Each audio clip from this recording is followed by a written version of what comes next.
Gloria al Señor. Nuestra serie que estamos viendo se llama Cristología. Son todas las doctrinas de Cristo. Y el día de hoy vamos a ver nuestro tema número 3. Juan capítulo 7, verso 40 al 43. Dice la palabra del Señor.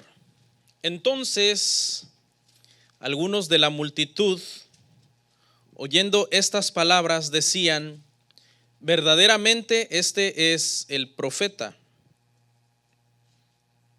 Otros decían: este es el Cristo. Pero algunos decían: ¿de Galilea ha de venir el Cristo? Se preguntaban. ¿No dice la Escritura que del linaje de David y de la aldea de Belén, de donde era David, ha de venir el Cristo? Hubo entonces disensión entre la gente a causa de él. Vamos a orar. Gracias, Señor, te damos en esta mañana. Sin ti, Padre Santo, no podemos hacerlo. Sin ti no podemos predicar. Sin tu gracia, sin tu favor, nos faltaría mucho entendimiento, Padre, para comprender las Escrituras. Pero gracias te damos porque tú has prometido estar con nosotros todos los días, dice tu palabra, hasta el fin del mundo. Bendice a la congregación y toma el control del mensaje que vamos a hablar el día de hoy. Amén.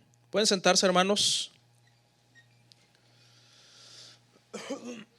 Dios es bueno. Nuestro tema se titula Las dos naturalezas de Cristo. ¿Ok?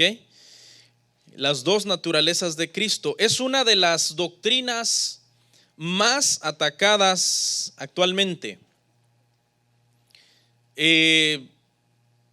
Un mínimo de entre 10, más o menos, grupos herejes se han levantado para contrarrestar crédito a esta doctrina bíblica. Es una doctrina bíblica, pero la gente, al no comprenderla, trata de desacreditarla, porque dice: es que yo no la entiendo. Perdón. Se le conoce, hermanos, en el ámbito teológico como la unión hipostática. Es un término teológico que se usa para describir que Jesucristo, siendo por siempre Dios, tomó la naturaleza humana. Es decir, Jesucristo, siendo un ser divino, tomó una naturaleza humana y se volvió el Dios hombre. Una persona totalmente Dios y también totalmente hombre. Este es un misterio difícil de comprender, porque si uno dice que Dios es 100% hombre y 100% Dios, que Cristo es 100% hombre, 100% Dios, la gente tendería a decir: bueno, pero es que eso es 200%. Y ahí es donde debemos de comprender cómo estas dos naturalezas se unieron de tal forma que Jesucristo es perfectamente hombre, pero también perfectamente Dios. Durante los primeros 4 siglos, hermanos, del cristianismo, fue la doctrina más atacada por los grupos herejes. Algunos atacaban su deidad, otros atacaban su humanidad y algunos ambas. Provocó que los primeros concilios de la iglesia cristiana de los primeros siglos trataran de resolver este asunto. Y la razón por la que los cristianos no aceptaban a los herejes que decían: no es Dios, o es solamente Dios, pero no es hombre, o no era hombre, o era solo hombre, pero no Dios. Los cristianos se levantaron porque decían: estas posturas no describen al Cristo que nosotros conocimos, por lo tanto nosotros no las aceptamos. Esta es la razón, hermanos, por la que existe esta doctrina de las dos naturalezas de Cristo. porque ninguno de los movimientos herejes que ataca la naturaleza de Cristo puede satisfacer plenamente quién fue Cristo. Es importantísimo tener al Cristo correcto. Sin el Cristo correcto no hay salvación. Todas las personas que tengan al Cristo equivocado, lamentablemente se perderán en la eternidad sin Dios. ¿Por qué? Porque Cristo, hermanos, es el camino, es la verdad y es la vida. Así que si alguien tiene al Cristo incorrecto, no cree en el Cristo bíblico, sino cree en el Cristo que enseñan las corrientes filosóficas o la religión, o al Cristo histórico, al Cristo que me enseñaron mis padres. Ese es el Cristo en el que yo creo, que está en una cruz, que se murió, pero no saben el resto de Cristo, se perderán. El musulmanismo tiene al Cristo incorrecto, porque para ellos es un profeta más, como lo fue Mahoma. El judaísmo tiene a un Cristo incorrecto, porque el judaísmo tiene a un Cristo que realmente no era el Mesías y por eso lo rechazaron. Para ellos todavía en Israel sigue el rumor de que los discípulos robaron el cuerpo, de que Él no resucitó, sino que los discípulos robaron el cuerpo del Señor. El mormonismo tiene al Cristo incorrecto, porque el mormonismo enseña que Cristo es solamente un ser creado al nivel de Satanás, y que Satanás y Cristo son medios hermanos. Los testigos de Jehová tienen al Cristo incorrecto porque enseñan que es el arcángel Gabriel, que era un profeta más, que no es Dios. Y aún los católicos tienen a un Cristo incorrecto porque ven a un Cristo que es hijo de María, y María es la que intercede por los pecadores, no Cristo, porque ¿quién intercede más por los hijos cuando están a punto de castigarles? La mamá. El papá es más severo. La doctrina marionita enseña de los católicos que el pecador debe ir delante de María, porque ella es más compasiva y es a ella a quien hay que irle a pedir perdón. Ese no es el Cristo de la Biblia. Ese es un Cristo que está sometido a todos los dogmas de Roma. En fin, podría seguir mencionando sectas y religiones que no tienen al Cristo correcto, y todas estas tienen algunas verdades mezcladas con algunas mentiras, algunas en mayor o menor grado unas que otras. Vamos a analizar nuestro pasaje ahí en Juan 7:40, hermanos. Vamos a tomar algunas frases para estudiarlas. La primera frase dice que algunos al oírlo decían: este es el profeta o este es el Cristo. Había una división causada en todo el pueblo por saber quién era Cristo, por tener el concepto correcto de quién Él era. Esta pregunta atormentó por 3 años y medio a todas las personas que conocían a Jesús. Algunos decían: es que nadie ha hablado como Él. Algunos otros decían: es que nadie puede hacer las cosas que Él hace. Algunos otros decían: este es el Hijo del Hombre. Otros decían: no, este es el Hijo del Dios viviente. En toda esta serie este será el tema, y todos los temas tendrán que ver con darle una respuesta a esto: ¿quién es Cristo? Algunos decían: es el profeta. Algunos decían: es el Cristo, es decir, el Mesías, el ungido, el que estamos esperando. En el Nuevo Testamento, hermano, vemos que los demonios nunca dudaron quién era Cristo. Mateo 8:29, léalo conmigo, por favor. Mateo 8:29 dice: y clamaron diciendo: ¿qué tienes con nosotros, Jesús, Hijo de Dios? ¿Has venido acá para atormentarnos antes de tiempo? Los demonios, hermano, en el Nuevo Testamento, cada vez que tenían un encuentro con Jesús, que Jesús echaba fuera a los demonios de alguna persona, ellos siempre reconocían que Cristo era Dios. Porque acuérdese, hermano, que esa expresión hijo de Dios, es lo mismo que Dios. Ellos lo reconocían, de hecho algunos les decía, callad, porque él no quería que los demonios revelaran quién era él, porque todavía su tiempo no se había cumplido. Tenía él que seguir predicando. Fíjese que los demonios, hermano, en algunos aspectos tienen más entendimiento que muchas personas, porque obviamente son seres súper inteligentes, ¿no? Con una inteligencia limitada, pero en su inteligencia los demonios sabían que él era Dios. Es más, la Biblia dice que los demonios creen y tiemblan. Hay muchos cristianos que creen y pecan. Los demonios tiemblan ante esa claridad que ellos tienen de que Él, Jesús, es Dios. Es más, está escrito que todos los demonios en un momento determinado tendrán que doblar sus rodillas delante de Cristo y decir: Jesús, Jesucristo es el Señor. Porque dice la Biblia que se doblarán las rodillas en los cielos, en la tierra y debajo de la tierra, y toda lengua confesará que Jesucristo es el Señor.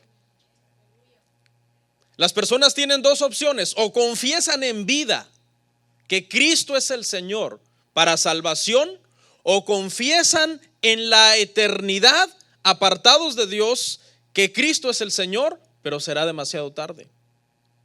De todos modos lo van a confesar como Señor. En el caso cuando estamos vivos es para salvación.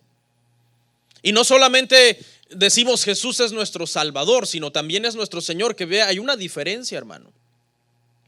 Cualquiera podemos decir Jesús es mi Salvador. ¿Cómo no? Pues queremos que nos salve de la ira venidera, del juicio eterno que está por venir sobre todas las almas que se pierdan. Todo mundo dice Jesús es mi Salvador. La pregunta es, ¿Jesús es tu Señor? Porque eso implica otra cosa. Cuando Jesús es tu Señor, tú vives para hacer su voluntad, porque Él es tu Señor, tu amo. Él te gobierna, Él gobierna tu vida, está entronado en tu corazón.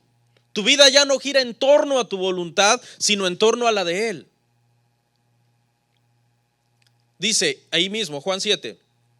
Otros decían, escuche, ¿de Galilea ha de venir el Cristo? Era una pregunta incrédula, porque obviamente ellos conocían la profecía. Jesús creció en Nazaret y eso confundió a algunas personas, porque aunque Jesús nació en Belén, cuando regresaron de Egipto ya no fueron a vivir a Belén donde Jesús había nacido, sino que Jesús creció en Nazaret. Entonces ellos decían, ¿cómo es posible que siendo de Nazaret, de Galilea de Nazaret, sea el Cristo? Si la Escritura dice claramente que no, que será de Belén, que será del linaje de David, de la aldea de Belén. Estas personas ignoraban la biografía de Jesús, porque Jesús claramente había nacido en Belén. Y claramente en las genealogías de los evangelios habían demostrado que era del linaje de David. Más bien la pregunta de ellos estaba confirmando que Él era Cristo. Lo que pasa es que ellos ignoraban el trasfondo de la vida de Jesús. La pregunta, ¿quién era Cristo?, tenía muy confundidos a todos en Israel. Durante el mismo proceso judicial que le entablaron a Jesús, la gente estaba confundida. Mateo 27:11, por favor.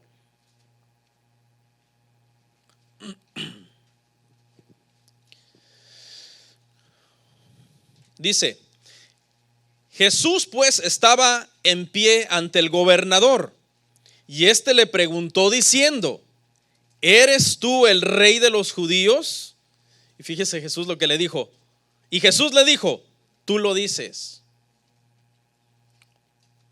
Hermano, ¿qué persona en pleno juicio, cuando están a punto de enjuiciarlo por algo que él dijo pero que no era verdad, lo sigue sosteniendo?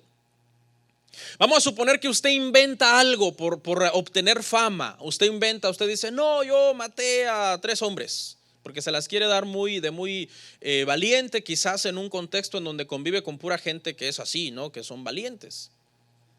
Pero ¿qué persona va a seguir sosteniendo esa mentira cuando estén a punto de meterlo a la cárcel? Dice: ¿mataste a 3 hombres?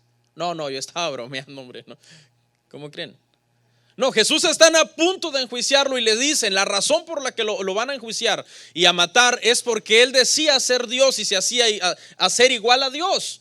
Y él les dice, tú lo dices, o sea, es verdad, es cierto.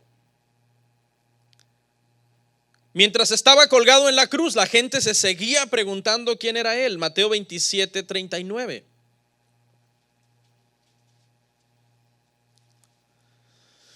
Y los que pasaban, dice, le injuriaban, meneando la cabeza y diciendo, tú que derribas el templo y en 3 días lo reedificas, sálvate a ti mismo. Si eres el Hijo de Dios, desciende de la cruz. Seguían con la misma incógnita. ¿Quién es este? Y estaban tratando de tentarlo. Veo que esto es una expresión tentando su omnipotencia. O sea, le están diciendo, si tú eres. Era un momento en que en su ego, Jesús podría haber dicho, pues sí soy, y llamar a la legión de ángeles que él dijo que él podía haber llamado para que lo defendieran. Porque lo estaban retando, lo estaban desafiando. ¿Hubiera podido Jesús bajar de la cruz como estos lo estaban tentando? Claro que sí. Pero es que él vino a morir a la cruz. Era cumpliendo el propósito que su padre le había encomendado, que más bien probaba su divinidad, no haciendo lo que los hombres le decían que hiciera, sino sosteniéndose y manteniéndose como sacrificio, como el Cordero de Dios que vino a quitar el pecado del mundo.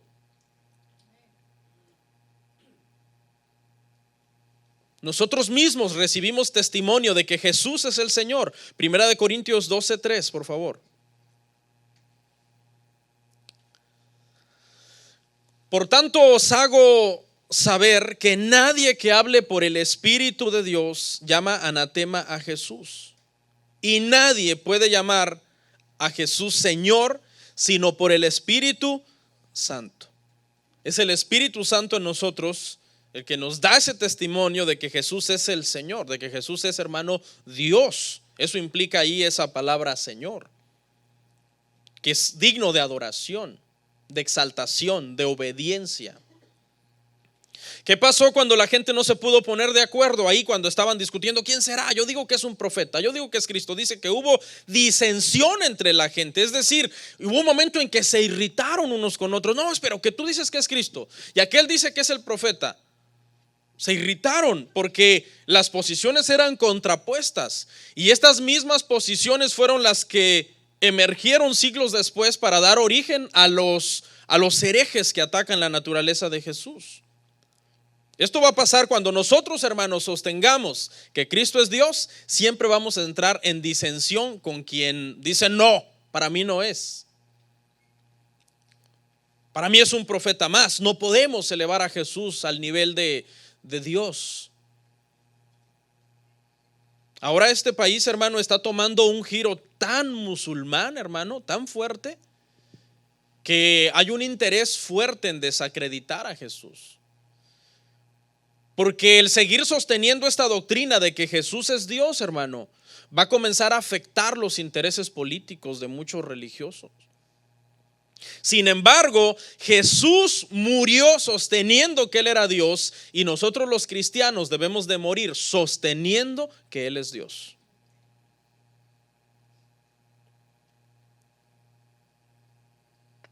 O sea, que ni aunque nos amenazaran de muerte podemos negar esta enseñanza. Él es Dios, Él es hombre. Ok, analicemos un poco la humanidad de Cristo, hermano, la humanidad de Cristo. Porque la humanidad de Cristo fue muy atacada y es muy atacada también. Porque así como hay gente que dice Él no es Dios, también hay gente que dice Él no fue hombre. Vea, no, Él no fue hombre, Él fue un ser superior que vino, es cierto, sí existió. Creen en todo lo que dice la Biblia de Él, pero dicen no era 100% hombre. Entonces no solamente nos toca defender su deidad, sino que también nos toca defender su humanidad. Pastor, pero ¿por qué vamos a defender su humanidad? Conformémonos con que era Dios y ya. No, porque si hubiera sido solamente Dios, era imposible que muriera por los pecadores, porque Dios nunca muere. Entonces Él era perfectamente humano. ¿Qué queremos decir cuando decimos que Jesús era perfectamente humano? Estamos diciendo que Jesús tenía todos los componentes humanos que el cuerpo humano posee. ¿El cuerpo humano posee un cuerpo físico? Sí. ¿Un cuerpo material, físico, tangible? Claro, tenemos uno. Pero el cuerpo humano también posee alma, también posee espíritu, es decir, la parte inmaterial, la parte etérea de nosotros, lo que está dentro de nosotros que no podemos ver. Jesús tenía las tres. Jesús tenía cuerpo físico, tenía alma y tenía espíritu. Veámoslo. Mire, Mateo 26:12, Jesús tenía un cuerpo. Hay muchísimos pasajes que vemos que Jesús tenía un cuerpo físico. Mateo 26:12 dice: porque al derramar este perfume sobre mi cuerpo, lo ha hecho a fin de prepararme para la sepultura. Había un cuerpo físico sobre el cual se derramó el perfume. Tenía un alma, Juan 12:27. Ahora está turbada mi alma. ¿Y qué diré? Padre, sálvame de esta hora. Mas para esto he llegado a esta hora. Su alma dice que estaba turbada. La parte del alma, como nosotros que creemos en una tricotomía del hombre, o que somos seres tripartitos, hermanos, sabemos que es donde nosotros ubicamos las emociones, el intelecto, la voluntad. Llegó un momento en que Jesús en el Getsemaní, cuando oró, ¿se acuerda? Dice que estaba a un punto de intercesión tan profundo que sus vasos capilares se rompieron y sangró. O sea, su alma estaba turbada por la hora que estaba a punto de llegar, mas él dijo: no se haga mi voluntad sino la tuya. Jesús tenía un espíritu, Marcos 2:8. Conociendo luego Jesús en su espíritu que cavilaban de esta manera dentro de sí mismos, les dijo: ¿por qué caviláis así en vuestros corazones? Vemos claramente las tres partes. Jesús tenía un cuerpo, sí. Jesús tenía un alma, sí. Jesús tenía un espíritu, sí.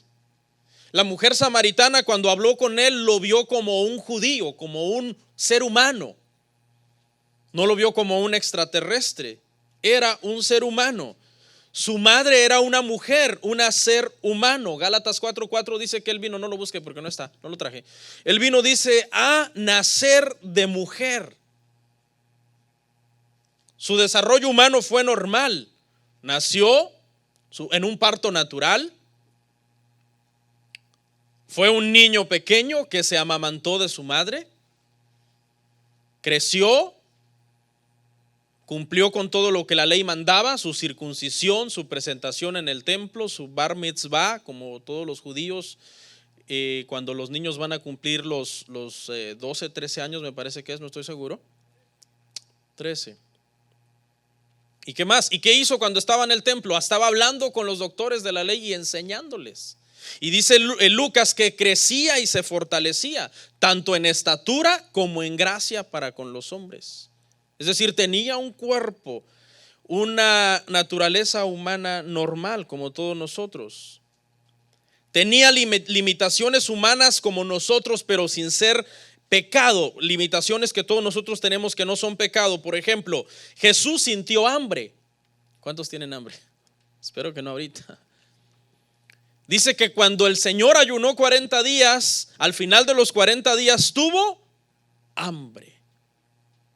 Porque tenía un cuerpo, tenía un estómago, que durante esos 40 días de ayuno las paredes estomacales se pegaron unas con otras y empezaron a provocarle muchísima hambre, no solamente hambre, sino mucha hambre. Tuvo sed. ¿Se acuerda cuando llega al pozo de la mujer, al pozo de Jacob, y le dice a la mujer samaritana: dame de beber, porque tenía sed? Y cuando estaba en la cruz dijo: tengo sed, y le dieron vinagre. Que por cierto, le dieron vinagre porque el vinagre, hermanos, era una especie de analgésico que le daban a los que estaban colgados en la cruz para calmar un poco sus dolores. Por eso fue que cuando él lo probó y se dio cuenta que era un analgésico, el vinagre en forma de analgésico, lo rechazó. ¿Por qué? Porque no podía anestesiar los dolores que él tenía que venir a padecer a la cruz, porque por medio de esos dolores y por medio de sus heridas y de sus llagas íbamos a ser sanados. Él tenía que llevar el dolor al 100%. Experimentó cansancio. Dice que un día iba caminando y llegó al pozo de Jacob y se sentó, estaba cansado. Dormía en la barca. ¿Se acuerda del día que se levantó la tempestad? Y los discípulos estaban, hermanos, temerosos, y él despertó y mandó a callar el viento. Y hubo quietud en el mar y en las olas. Jesús experimentó todas las necesidades humanas. Tenía un nombre común en Israel. El nombre Yeshua o Joshua era un nombre común en Israel que significaba Dios salva. Era muy común ese nombre. Todo el mundo quería llamar así a sus hijos, porque sabían que la salvación era algo del Señor. En su sufrimiento y en su muerte vemos que Él tiene partes físicas. Sus mejillas son abofeteadas, su barba es arrancada, sus manos y sus pies son horadados por clavos. Sobre sus hombros llevó la cruz, su cabeza fue coronada, en su espalda le pusieron una capa púrpura para burlarse de él. Sus ojos lloraron por Lázaro cuando estaba muerto y estaba a punto de resucitarlo. Tenía todo el componente del cuerpo humano. Tenía alma y tenía espíritu. Ahora fíjese bien, no solamente era perfectamente humano en el sentido que tenía todo lo que usted tiene como humano, él lo tenía, sino que él era también humanamente perfecto. Parece un trabalenguas, pero vea la diferencia. Él era perfectamente humano porque tenía todo lo que nosotros tenemos, pero era humanamente perfecto porque su carácter era perfecto. ¿Cuál es la diferencia? La diferencia es que nosotros somos perfectamente humanos. Por ejemplo, si yo agarro a alguno de ustedes aquí, lo pasamos aquí, le hacemos un ADN y test de esto, test del otro, sale que es humano. O sea, no le falta nada a nadie. Ay, aquí hay algo extraño en su ADN. Si le hacemos un ADN a un animalito, a un chimpancé, o a una vaca, pues sale que es un animal. ¿Me entiende? Usted y yo somos perfectamente humanos igual que Jesús, pero no somos humanamente perfectos como Él. Nosotros somos humanamente imperfectos. Entonces Él no solamente fue perfectamente humano porque tenía todos los componentes de un ser humano, sino que fue el único ser humano perfecto. Usted es 100% humano, pero es también humanamente imperfecto, porque usted y yo estamos llenos de defectos. Vamos a dar unos ejemplos de la perfección de Jesús. Su carácter era perfecto. Si nosotros vemos los atributos de Jesús, no podemos encontrar defecto en él. Si lo comparamos con los atributos nuestros, yo le aseguro que aquí hay envidiosos, aquí hay, hermano, egoístas, habemos, dijo el otro. Aquí hay, hermano, mentirosos. Aquí hay, hermano, hipócritas. No vinieron. Aquí habemos de todo, hermano. Aquí hay unos que todavía, hombres casados que ven a una mujer que es provocativa y todavía sus miradas pretende seguir los pasos de esa persona. Aquí hay adultos, hermano, que todavía se sienten tentados a robarse o a hacer algo indebido. Somos humanamente imperfectos. ¿Es normal eso? Claro que es normal eso, porque somos humanamente imperfectos en un estado, hermano, donde estamos batallando contra un mundo caído. Pero Jesús, su carácter era perfecto, su integridad era perfecta. Si buscamos sus atributos, eran perfectos. Aún su ira era santa. Fíjese, cuando agarra, hermano, el látigo y echa del templo a los cambistas ahí, no hay ningún pecado en lo que está haciendo, porque escrito estaba: el celo de tu casa me consume. A Jesús le daba ira santa y a muchos les da, pero la santa ira. Todo lo contrario. Su carácter era perfecto. Experimentó en un momento cierto temor, cierta situación por su sacrificio, sí, pero estaba escrito que así iba a ser, que él iba a ser sacrificado. ¿Le afectó a Jesús el éxito? Jesús fue un hombre, hermano, en los primeros años de su ministerio, cuando miles lo seguían, muy exitoso, entre comillas. Sabemos que él no vino a tener éxito, él vino a cumplir un propósito. Pero escuchen, el momento en que a Jesús dice que lo iban a coronar rey, ¿qué hizo Jesús? Huyó y se escondió de las personas que lo querían coronar como rey. No le afectó el éxito. Nosotros ya porque obtuviste 10 likes en una foto, ya te crees que ya tú eres la séptima maravilla del mundo moderno. No, Jesús no le afectó el éxito. O hay gente, hermano, que en un tiempo no tenía dinero y ahora tiene. Ahora, hermano, ya siente, hermano, que la carpeta caminan hasta con estilo. No sé, hermano, así como que esta carpeta no me merece. Que ya le afectó, que tiene por ahí unos ahorritos, hermano, en el banco, hay unos dolaritos. ¿Sí? Jesús no, Jesús era perfecto en su carácter. El diablo nunca lo desconcertó. El diablo vino a tentarlo, dice, y Jesús con la palabra lo reprendió. Él es sin pecado, él es perfectamente humano y humanamente perfecto. Parece trabalengua, así como que cuesta, pero es una gran diferencia. Nosotros no podemos comparar a Jesús con nadie, con ningún otro ser humano. Jesús es un ser humano diferente, era un ser humano diferente. La enseñanza de Jesús, por ejemplo, hermano, nunca pasará de moda. Mientras la tierra exista, las palabras que Jesús habló siguen vigentes y seguirán vigentes. Los estudiosos, hermano, dicen que en las universidades hay que estar adaptando y corrigiendo los libros de estudio cada 10 años, cada 15 años hay que hacerles unas correcciones. ¿Por qué? Porque la ciencia aumentó, el conocimiento aumentó, la tecnología aumentó y hay ciertos libros que van quedando obsoletos.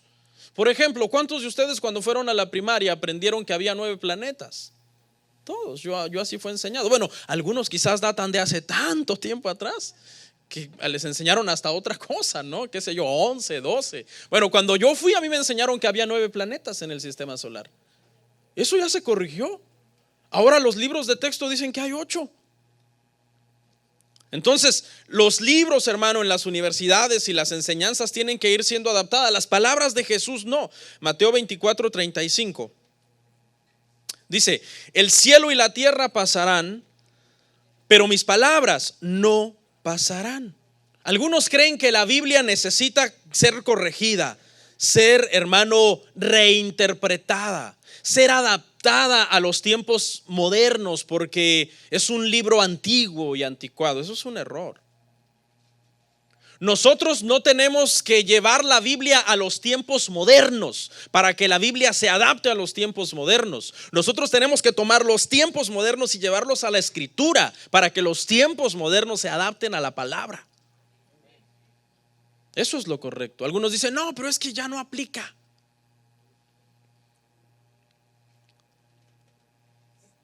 Jesús, hermano, en su nacionalidad, por ejemplo, él amó y abrazó a todos de igual manera siendo judío. Es más, dice que a los gentiles fue a quienes les hizo los milagros más grandes, porque resultó que en muchas ocasiones halló más fe en los pueblos gentiles y en las personas gentiles que en los mismos israelitas. Por ejemplo, le voy a dar un ejemplo. Los mexicanos pensamos como mexicanos. Pensamos como mexicanos, nuestros settings aquí en el cerebro son mexicanos. Nuestra comida mexicana, nuestro himno nacional, nuestras tradiciones, nuestro acento al hablar. El hondureño, sus settings son ¿qué? Hondureños, baleadas. La H, que no sé qué, que no sé cuánto, ¿no? Sus settings están así. Culturalmente, cuando hablamos entre nosotros por diferente nacionalidad, puede haber hasta un choque cultural. Y cosas que no me gustan de esta cultura y cosas que a ustedes no les gustan de la cultura mía. En el caso de Jesús no podía hacer eso. ¿Por qué? Porque Jesús no solamente tenía una nacionalidad, sino que era Dios. Es decir, la nacionalidad de Jesús puede ser adaptada a cualquiera de las nacionalidades de nosotros.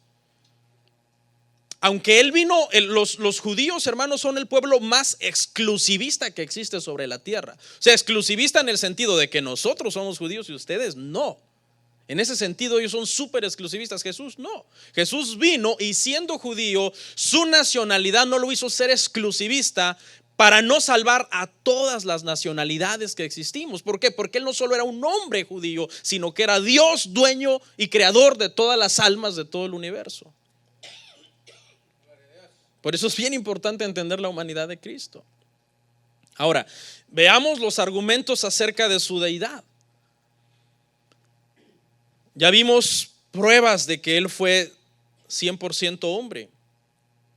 ¿Fue 100% Dios? Bueno, empecemos con los 7 yo soy que Jesús usó en Juan.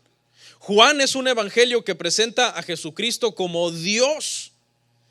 Y en ese libro, en este evangelio, Jesús agarra el tetragramatón hebreo. Cuando Moisés le dice, le pregunta a Dios su nombre en Éxodo, le pregunta el nombre, le dice: cuando yo vaya a liberar a los israelitas, me van a decir que quién me envió.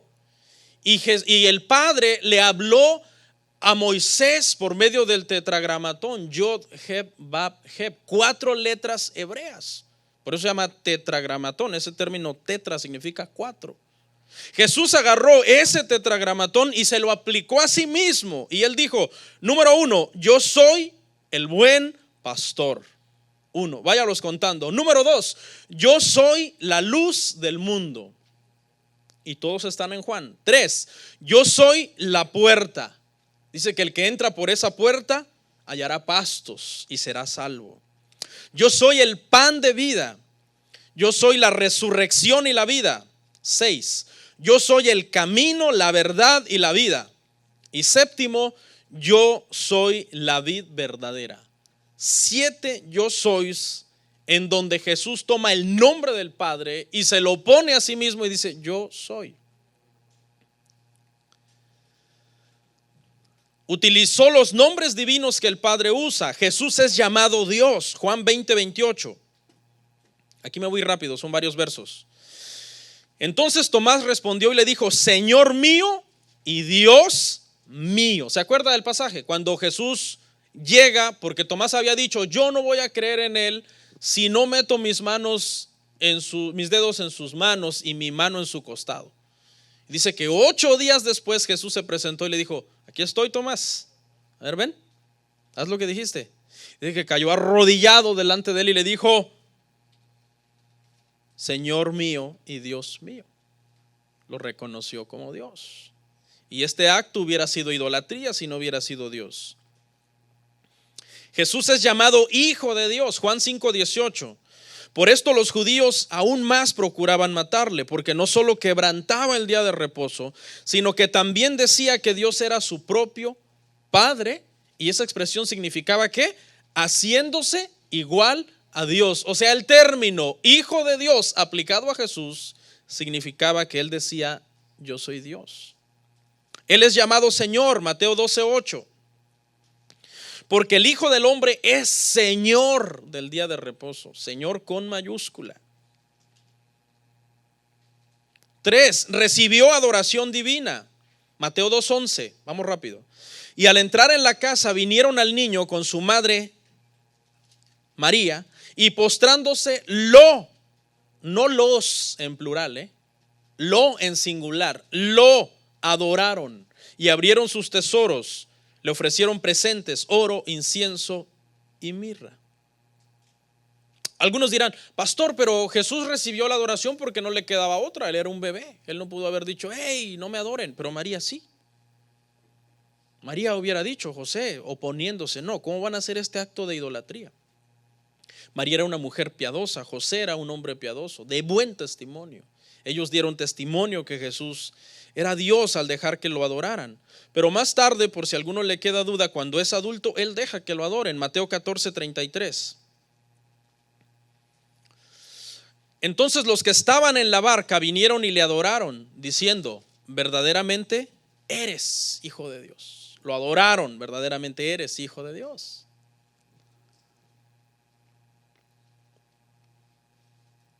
Es más, el Padre mismo dice: adoren al Hijo. Hebreos 1:6. Y otra vez, cuando introduce al primogénito en el mundo, dice: adórenle todos los ángeles de Dios. El mismo Padre pidiendo y demandando adoración al Hijo. Todos los atributos divinos del Padre estaban sobre Jesús. Omnipotencia. Dijo Jesús, toda potestad me es dada en el cielo y en la tierra. Omnisciencia, dice que sabía los pensamientos de los hombres. ¿Cómo se puede hacer eso? Yo lo puedo ver a usted, pero yo no sé qué está pensando. Es imposible. Me lo puedo imaginar, pero lo más seguro es que me imagine algo malo. ¿Cómo se puede saber los pensamientos de alguien más? Es más, ni existe un aparato que haga eso ahorita.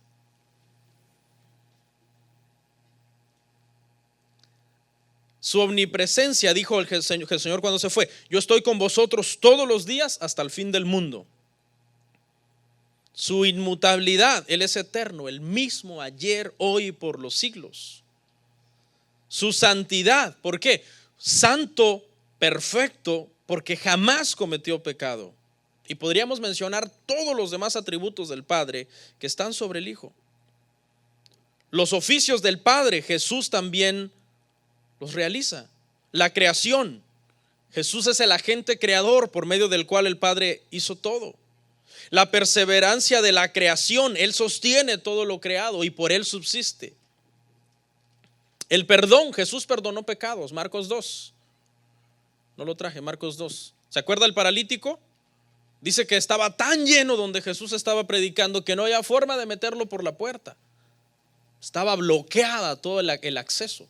Y lo metieron por el techo, rompieron el techo y bajaron al paralítico justo donde estaba Jesús enseñando. Le cayó el paralítico y Jesús le dice: levántate, toma tu lecho y vete a tu casa. ¿Y qué hizo la gente? Se enojó. Tus pecados te son perdonados, le dijo. Ay, ¿quién eres tú para perdonar pecados? Les dijo: pues para que vean que el Hijo del Hombre tiene potestad, entonces te digo, toma tu lecho y vete a tu casa. Y se levantó. ¿Qué era más fácil? ¿Decirle a alguien tus pecados te son perdonados?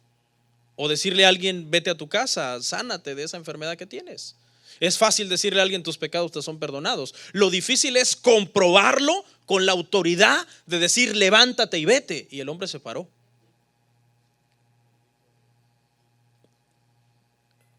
Jesús resucita. Todos seremos resucitados por obra de Jesús. Dice: yo los resucitaré en el día postrero. El juicio fue entregado todo al Hijo. Jesús dijo: el Padre no juzga a nadie, sino que dejó todo el juicio al Hijo. La salvación es de Jesús. Dijo el Señor: los que el Padre me da, yo les doy vida eterna, y nadie los podrá arrebatar de mi mano. Y por último, le voy a leer ya solamente esta parte leída para cerrar. Las 7 herejías más peligrosas contra la naturaleza de Jesús. Número 1, el idiotismo. Este error estaba prevalente durante el primer siglo de la iglesia cristiana. Negaba la deidad de Cristo. Declaraba que Cristo tuvo una relación con Dios después de su bautismo. Es decir, que era un ser humano completamente normal y que solamente después del bautismo es que Jesús pasó a ser ya un ser iluminado. El corintianismo. Este error fue popular en los tiempos del apóstol Juan. Este error decía que Cristo no poseía deidad antes de ser bautizado, parecido al idiotismo. Docetismo. Este error comenzó a hacerse evidente durante la segunda mitad del siglo II de la iglesia. Sostenía que Cristo no poseía un cuerpo humano, que Él tenía un cuerpo, pero que era un cuerpo celestial. Negaban, por lo tanto, la humanidad de Cristo. A esto Juan le llamó en primera de Juan el espíritu del anticristo. Juan dice: el que diga que Cristo no vino en carne, ese es el anticristo. Porque esta corriente estaba diciendo no vino en carne.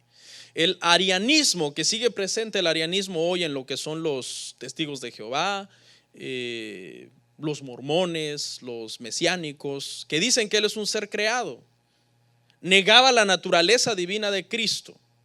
Decía que en un tiempo Él no había existido en ninguna manera. y que después Dios le creó y lo engendró a semejanza de Él.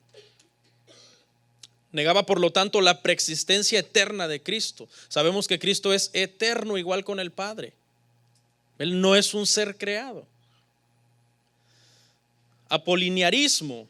Este error sostenía que Cristo poseía un cuerpo humano incompleto.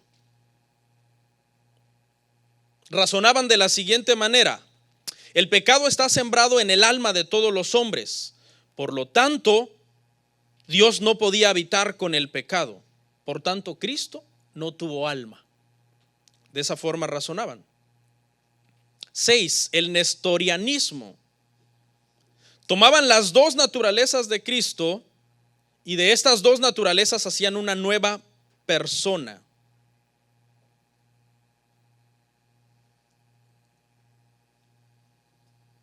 En vez de Cristo ser Dios en una sola persona, decían son dos personas. Y el unitarismo, muy popular también el día de hoy, el unitarismo, lo solo Jesús. Los que niegan de alguna forma al Padre y al Espíritu Santo. Por cierto, hay muchos predicadores, hermanos, súper famosos que parecen cristianos, pero son unitaristas. ¿Cuántos saben de T.D. Jakes, por ejemplo? T.D. Jakes es unitarista. Ellos no creen más que en el bautismo de solo Jesús. El unitarismo consiste en negar la Trinidad, por lo tanto, niegan parcialmente la deidad de Cristo. Aunque digan solo Cristo es Dios, si están negando la Trinidad, parcialmente están atacando la misma deidad del Cristo que ellos mismos están profesando. Ahora, les voy a hacer una pregunta para concluir, hermanos. Si esta doctrina es tan difícil de entender y un hombre hubiera escrito la Biblia, ¿no le hubiera sido más fácil a ese hombre quitarla?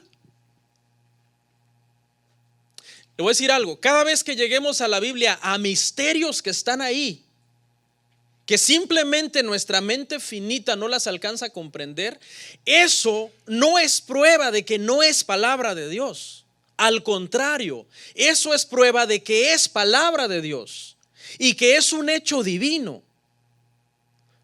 Que no lo comprendamos nosotros en nuestra limitación humana, bueno, eso es entendible, porque no vamos a comprender jamás en esta tierra y en esta dimensión a cabalidad todo lo que Dios es. Si un hombre hubiera escrito estos misterios, él que hubiera dicho: hombre, pues quitémoslo para que los demás lo comprendan. Pero como es Dios quien lo inspiró, entonces déjenlo, porque eso es la verdad y así tiene que ser.